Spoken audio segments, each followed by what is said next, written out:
What's up, everybody? It's the Common Sense Investor coming at you with another video. In this video, what I want to talk about tonight is letters and revelations, people. What I found out when I read Mr. Tuttle's letter and I dug into it more, what I found, it shook me, people. I can't believe how bad this corruption is with this man, Adam Aaron. All right, let's take a look at these letters. Right now, you see it stopped on 4/14.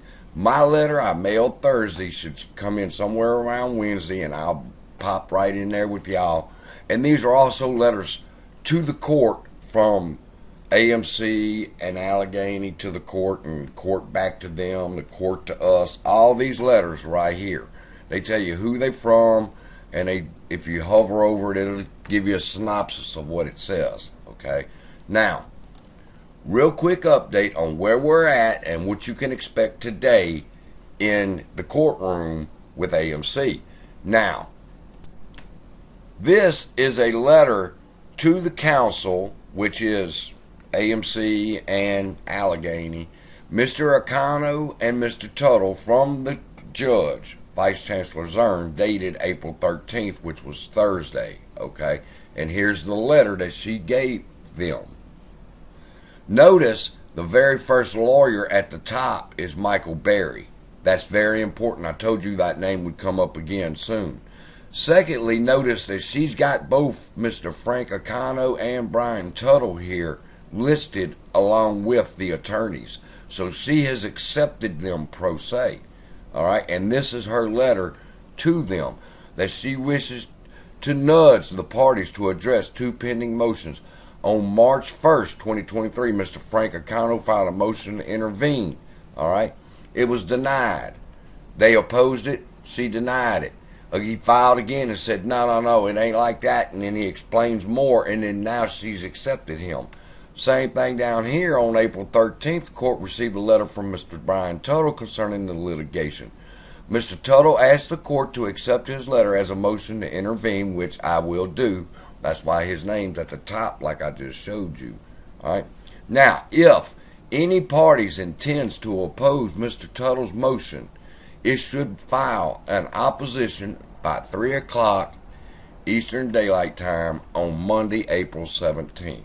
That's going to be today. All right. So if AMC opposes Mr. Tuttle or Mr. O'Connor, today's the day they're going to do it. Now, I was talking with Chance, the lawyer. Somebody had a question, so I went and talked to her about it. She messaged me back and she said, they will oppose, period. And I said, okay, great. That means the next step is going to be the April 19th hearing. When AMC opposes Mr. Tuttle and Mr. O'Connor today on Monday, then Wednesday, Mr. Tuttle and Mr. O'Connor have to have their response back to the judge as to why their opposition is incorrect. All right, that's where we're standing right now. One more thing I want to point out in the letters before we move on is this one right here. On 4/14, and this is it right here. He is an attorney for them, and he says, Dear Vice Chancellor Zern, we write to advise the court that the parties in the above referenced action have reached a proposed settlement subject to the court's approval. All right. This is what they should have said the very first time. Accordingly, the parties respectfully request a status conference with the court next week to discuss timing and notice for presentation of the proposed settlement.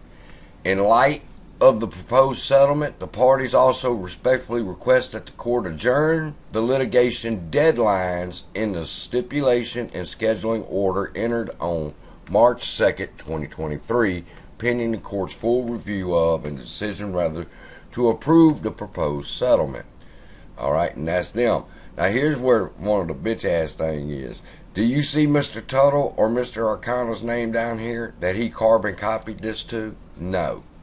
All right, so he straight up disrespected the judge when she said they're a part of this case now and they didn't want to send him a copy.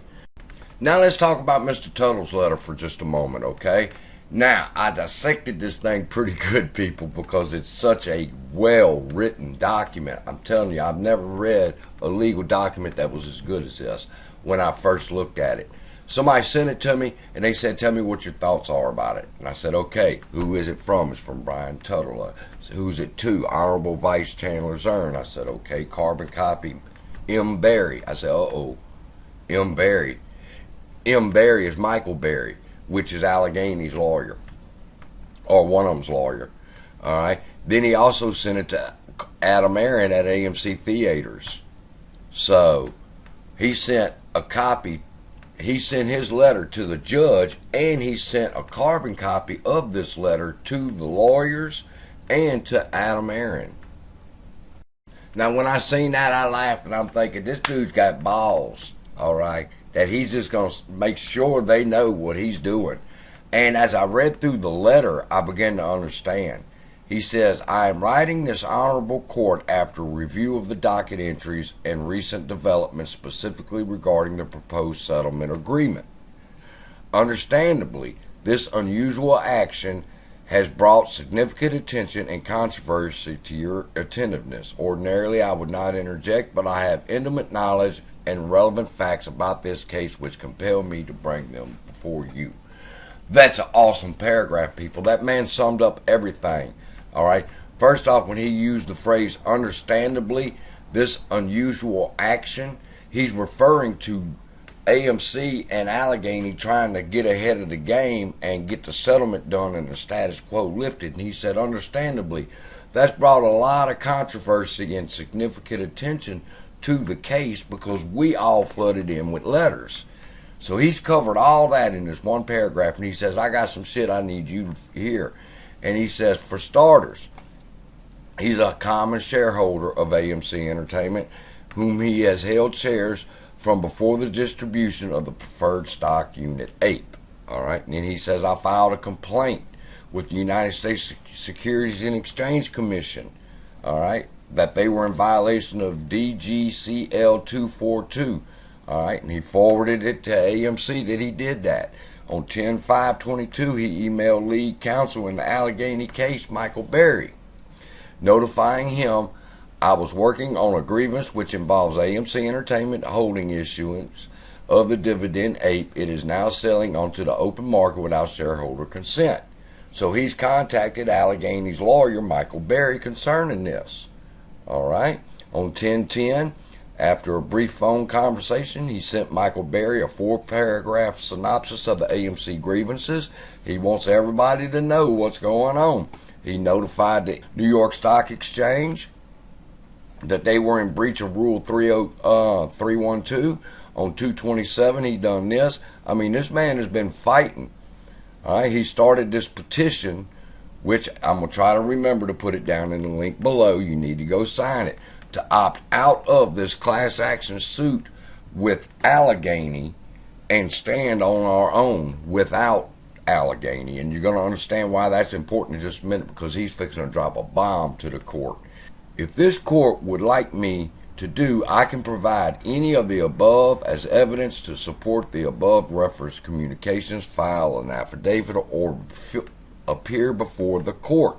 If the court is inclined to graciously allow me to further advocate on behalf of my interest as an AMC common stockholder, please allow me the opportunity to persist and consider this a pro se motion to intervene. And she said yes, she accepts it. She wants to hear what he has to say, and he keeps going. Says early October 2022, AMC was warned that the preferred stock units voting rights and agreement with Computershare were, among other things, not in compliance with DGCL 242. All right, and he goes on, but watch, he's fixing to drop this bomb right here on Michael Berry's ass. Lastly, it's time to admit Delaware has a problem. Without casting aspirations here, there is a history of attorneys leveraging up purported class actions and or disclosure agreements to rake in attorney fees while leaving the shareholders they allegedly represent with a minimal recovery if any, as it appears to be here in this case. All right, let's say that again and let's dissect what he just said. It is time to admit Delaware has a problem. What's the problem? The problem is attorneys that leverage up purported lawsuits, class actions, and disclose disagreements, and all the purpose is just to rack up attorney fees. He said that's a problem and Delaware needs to admit it.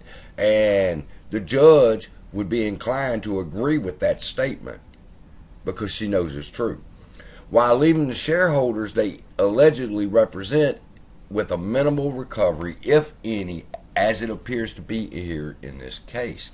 And he talks about the $100 million lawsuit, and me and Mr. Donahue, I think it was, talking about that. And that means that out of this lawsuit, the lawyers, Michael Berry and them, are going to get $30 million. 33 million just off of this. All right. So he's telling the court that that's the reason that they're doing this. And then in this paragraph right here, this is where I start laughing.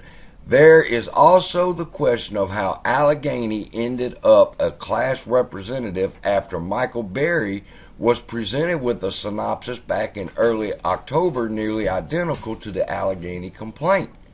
He said, I brought this to Michael Berry's attention back in October, and he didn't want to do nothing, but all of a sudden, he's involved.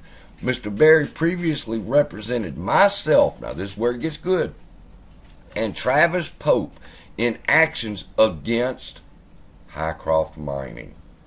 And when I read that, I said, oh no, now you're going to drag my Highcroft into this shit? So now I got to go back and I'm going to do a video about Highcroft's involvement here. We're going to carry over in just a minute, though. We're going to talk about it.